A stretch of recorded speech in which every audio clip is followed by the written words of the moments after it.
duhet që ndryshimet në ligjin zgjedhor të jenë në fuqi jo më vonë se qershori i këtij viti.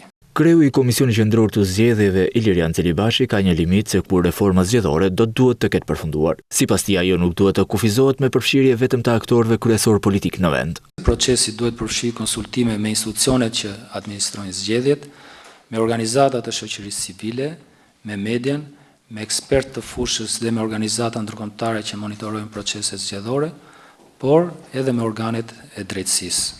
Në konferencën me palët politike dhe përfaqësues të shoqërisë civile e faktorit ndërkombëtar, Celibashi theksoi nevojën për një reformë transparente e gjithëpërfshirëse, u ndal edhe tek task forca me organet e drejtësisë.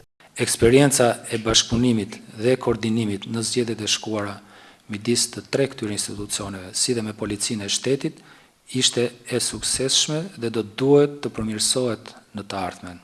Përfaqësuesi demokrat në këtë konferencë Vikasu citoi raportin ODIHR për zgjedhjet duke theksuar shkrirjen e vijës ndarëse të shtetit me partinë në pushtet. Ai theksoi gatishmërinë për një reformë transparente, teksa shënjestroi organet e drejtësisë. Kritika pati edhe përfaqësuesja e Partisë Socialiste Elena Xhina.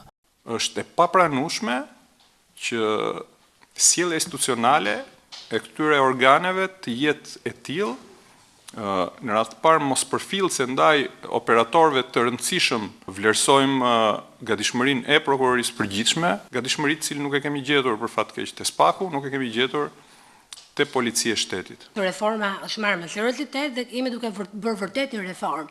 Nuk ka qenë shumë efikase puna e organeve të hetimit apo e policisë. Pra reagimi nuk ka qenë në atë formë që duhet dhe aq i shpejtë, sepse krimet zgjedhore për natyra e tyre duan një reagim shumë të shpejtë. Thuajse në të njëjtën linjë ishte edhe përfaqësuesi i prokurorisë Beratit. Po mendoj që jo ajo që priti dhe ajo që kërkoi, qoftë nga interesi publik apo ato që percepton publiku.